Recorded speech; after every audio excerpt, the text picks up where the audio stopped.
నీలాంభోది సోమసుందర నామ నీ కారుణ్య కటాక్షం దాకల్పగలదే ఒంటిమిట్ట దశరథ రామ శ్రీ కోదండరామస్వామి దేవస్థానం ఒంటిమిట్ట ఏకశిలా నగరం.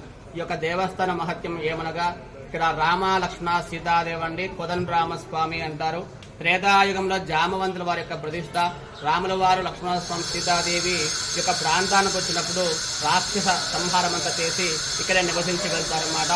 అలా నివసించి వెళ్ళేటప్పుడు ఇక్కడ ఉన్నటువంటి ఋషులు మీరు ఇక్కడే ఉండండి స్వామిని ప్రార్థిస్తే నేను ఉండలేను, నా యొక్క స్వరూపంగా వెలుస్తా అని చెప్పి వారికి అభయం ఇచ్చి తిరిగి అయోధ్యకి వెళ్ళిపోతారండి.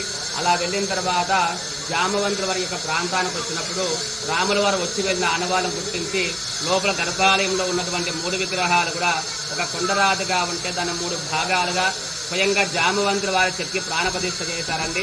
ఏకశిలా నగరం అంటారు.